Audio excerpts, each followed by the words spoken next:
धनंजय जी, जरा बिहार का ये बताइए, क्योंकि बिहार का इलेक्शन से पहले झारखंड, हरियाणा, महाराष्ट्र हो जाना है और जम्मू कश्मीर हो जाना है। उससे पहले कुछ उपचुनाव भी हो जाने हैं।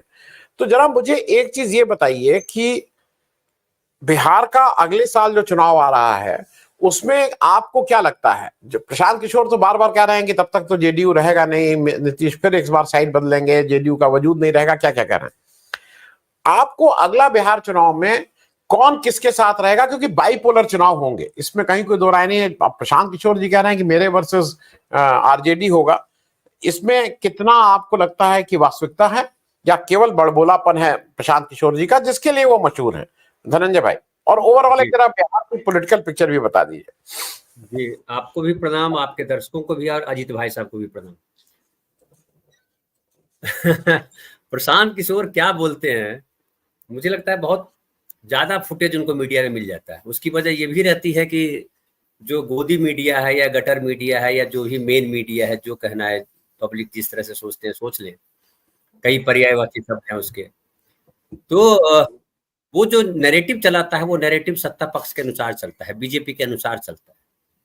और ये भी पता है कि ये जो प्रशांत किशोर जी हैं, उनका जो स्वागत सत्कार होता है, शीतल भाई साहब नमस्कार, जो स्वागत सत्कार होता है वो आरएसएस के लोग करते रहते हैं। ये भी पता है सब लोगों को कि आरएसएस कई विंग चलाता है, कई जगह दाव लगाता है। जो एक हमारे गांव में जब जुआ होता था, हालांकि जिक्र कर रहा हूँ, पता सही है कि नहीं, हमारे गांव में दिवाली में जुआ होता था तो 4-5 लोग 6 लोग खेलने वाले होते थे, बाकी ऊपर कैद होते थे। ऊपर कैद मतलब ऊपर से लगाते थे। तो आरएसएस जो है वो भी करता, ऊपर कैद ले आता है, वो कई जगह दाव लगा लेता है, अलग अलग समय पे अलग अलग बयान देता है, ताकि आम आदमी के सामने उसका चेहरा छुपा हुआ रहे। और उसका चेहरा धर्म और जो है, जिससे भगवान है ना, एक हाथ में त्रिशूल लिए रहते हैं, एक हाथ में फूल लिए रहते हैं, तो वैसे ही आरएसएस किए रहता है। एक में राष्ट्रवाद है, दूसरे में धर्मवाद है, धर्म है, हिंदू धर्म है। खैर, अब फिर आते हैं बिहार पे।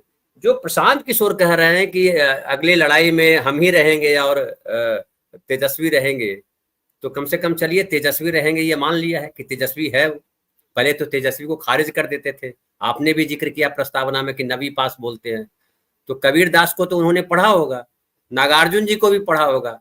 कबीर दास जी पता नहीं कहाँ पढ़े थे, मोदी जी बताएंगे उस पर। लेकिन नागार्जुन जी भी 7वीं क्लास पास थे। लेकिन नागार्जुन जी की कविताओं की व्याख्या क्या प्रशांत किशोर कर सकते हैं? कबीर दास ने जो कहा है उसकी व्याख्या प्रशांत किशोर बैठ के कर सकते हैं, बहुत पढ़ लिया तो। फिर हमारे लोकतंत्र में पढ़ाई लिखाई सेकेंडरी है, जो पहला है वो है विचार। कोई जरूरी नहीं कि जो यूनिवर्सिटी से सबसे ज्यादा डिग्रियां लेके आया हुआ है वो ज्यादा लोकतांत्रिक हो, ज्यादा गणराज्य को समझे। अनुभव तो ये है कि ज्यादा पढ़े लिखे लोग जो है ज्यादा जो है कट्टर है धर्म को लेकर के, या तमाम जो आरक्षण के विरोध में वही लोग खड़े हैं जो ज्यादा पढ़े लिखे लोग, ज्यादातर वो लोग। सरकार में जितने सेक्रेटरीज है सब बहुत पढ़े लिखे लोग हैं, लेकिन जिस तरह की व्यवस्था चला रहे हैं, नीट का एग्जाम जिस तरह से हुआ है, जिस तरह से सरकार को रोज बयान बदल रही है सरकार, एनटीए क्यों ले आए, जवाब नहीं। एनटीए वाले कभी बोलते हैं कि कोई लीक नहीं हुआ, सुप्रीम कोर्ट कहती है कि लीक हो गया। तो ऐसे तमाम चीजों है। तो पढ़ाई लिखाई कितनी जरूरी है, किस लेवल की पढ़ाई है, डिग्रियों में कितना असर है, ये हम सब जानते हैं, उस पर बात करने की जरूरत नहीं है। फिर एकदम सीधा आ जाते हैं राजनीति पे। बिहार में नीतीश कुमार नहीं है, ये प्रशांत किशोर आज से थोड़े कह रहे हैं। जब से प्रशांत किशोर नीतीश कुमार से अलग हुए हैं और जन स्वराज नाम करके पार्टी बनाई है कि अभियान चलाया है, पता नहीं मुझे, तब से कह रहे हैं कि नीतीश कुमार खत्म हो गए। ढेर सारे पत्रकार भी कह रहे हैं नीतीश कुमार खत्म हो गए। लेकिन नीतीश कुमार, लोकसभा चुनाव ने बताया कि नीतीश कुमार खत्म नहीं हुए। बीजेपी जो दुनिया की सबसे बड़ी पार्टी है, उसके भी उतने ही लोग जीते, 12 ही लोग जीते, जबकि 17 सीटों पर खड़े हुई थी बीजेपी। नीतीश कुमार जी छोटी पार्टी है, केवल बिहार लेवल की पार्टी है, खत्म हो गए, उसके बाद भी 12 सीट ले आते हैं, 16 सीट पे जीते। तो परिणाम ही तो बताता है कि विद्यार्थी पढ़ने वाला था या विद्यार्थी खाली रट्टा मार रहा था। तो परिणाम ने बता दिया कि नीतीश कुमार खत्म नहीं हुए हैं लोकसभा के चुनाव। ये भी परिणाम बता रहा है कि अभी भी अति पिछड़ों और पिछड़ों के वोट बैंक, या कहिए कि दलितों के वोट उनको मिलते हैं।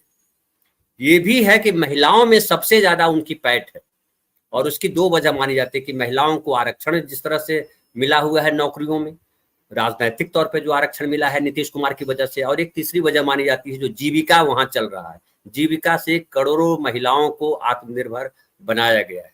ये एक बड़ी उपलब्धि है वो। फिर वो भी है कि वो जैसे देश के बाकी हिस्सों में लाडली बहना और क्या क्या चल रहा है, तो बिहार में भी चल रहा है कि 2000 तब देंगे जब बच्ची पैदा होगी, 1000 तब देंगे जब बच्ची का आधार कार्ड बनेगा, 2000 तब देंगे जब बच्ची 3 साल की हो जाएगी, 10,000 तब देंगे जब बच्ची जो है 10वीं पास कर जाएगी, 50,000 तब देंगे जब बच्ची जो है ग्रेजुएट हो जाएगी। ये तमाम तरीके की चीजें हैं। स्कूल में पढ़ेगी तो साइकिल देंगे, पोशाक देंगे, तमाम देंगे। तो वो जो राजनीति है वो है। अब जो आपने वर्मा जी की बात की, मनीष कुमार वर्मा जी, मुझे मनीष कुमार वर्मा ही कहा ना आपने? हाँ, तो मनीष वर्मा जी IAS ऑफिसर है, उनके साथ थे, अब रिटायर हो गए। वो पार्टी में शामिल किए गए और अंदरूनी सूत्र है कि वो जैसे RCP सिंह हुआ करते थे वैसे ही मनीष कुमार वर्मा पार्टी को संभाल लेंगे। और जो संजय झा हैं, जैसे ये प्रशांत किशोर जी के बारे में कहा गया था कि नरेंद्र मोदी जी ने या अमित शाह जी ने कहा था कि प्रशांत किशोर जी को अपनी पार्टी में शामिल कर लीजिए। नीतीश जी ने ओपन बयान दिया था कि अरे वो तो अमित शाह जी ने कहा था शामिल कर लीजिए, हमने शामिल कर लिया है। तो संजय झा के भी वही हुआ होगा, अमित शाह जी ने कहा होगा शामिल कर दीजिए, या नरेंद्र मोदी जी ने कहा होगा शामिल कर लीजिए, तो शामिल कर लीजिए। लेकिन नीतीश कुमार किसी एक आदमी पर भरोसा नहीं करते। आपने उनकी पूरे 20 साल की अगर राजनीति देखें तो कभी RJD के साथ चले जाते हैं तो कभी BJP के साथ चले जाते हैं। तो दो नाव पे सवार रहते हैं। कहावत भले है कि दो नाव पे सवार होंगे तो आप पता नहीं क्या हो जाएंगे, लेकिन नीतीश कुमार हमेशा सुरक्षित रहते हैं। और बिहार में अभी भी उनकी भूमिका है, उनकी जरूरत है। मैं ये नहीं कह रहा हूं होनी को कल कुछ भी हो सकता है। नीतीश कुमार अगर नहीं भी रहेंगे तो उनकी पार्टी खत्म हो जाएगी, ये जो सोचा जा रहा है मुझे लगता है ये गलत है। उनके नाम पे पार्टी चलेगी। भले अब इतनी सीटें नहीं आए, उनके मुख्यमंत्री नहीं बने, वो सारी चीजें अलग हो सकती है। और नीतीश कुमार वो तैयारी कर रहे हैं कि अपना उत्तराधिकारी किसी को बना जाए। लेकिन अभी नीतीश कुमार किसी को उत्तराधिकारी बनाने के फेवर में नहीं है। अभी उनको लग रहा है कि 2025 का चुनाव हमारे ही नाम पे लड़ा जाएगा और हम जीत के भी आएंगे। अब पांव छूने वाली बात जो है वो बिल्कुल बड़ा महत्वपूर्ण है और उस पर चर्चा होनी चाहिए। शीतल भाई साहब और अजित भाई साहब भी इस पे अपना ये देंगे और जरूर मैं चाहूंगा कि उस पर बोले। मुझे जो लग रहा है कि नीतीश कुमार थोड़ा कमजोर हुए हैं मानसिक तौर पे, ये दिखाई पड़ता है। दूसरी बात ये है कि इसका जो मैसेज है बहुत गलत जा रहा है, बहुत गलत। नरेंद्र मोदी का जो है वो तो है ही, जो कल परसों जो उन्होंने अपने सेक्रेटरी को कहा कि भाई मैं आपको हाथ जोड़ता हूं, पहले भी हाथ जोड़ने वाली बात कर चुके हैं और अब बोल रहे हैं कि मैं आपको पांव छू लूं कहो तो हालांकि एक जो उनकी राजनीति रही है पिछले 20 वर्षों में, जो लालू जी की राजनीति से अलग कही जा सकती है कि लालू जी ने अपने समय में नौकरशाहों को दबाया, उस पर दबाव रखा और अपनी पार्टी के नेताओं को या कार्यकर्ताओं को आगे रखा, पार्टी कार्यकर्ताओं को, पार्टी नेताओं को। और वो दबंगई से उन्होंने नेताओं से जो उनके नेता थे उन्होंने काम कराया कार्यपालिका से। लेकिन जो ये नीतीश कुमार जी है उन्होंने शुरू से अपने नेताओं को दबा के रखा और जो ये नौकरशाही है उसको आगे रखा कि काम तो करेगी नौकरशाही, और उसके हिसाब से भी राजनीति की उन्होंने।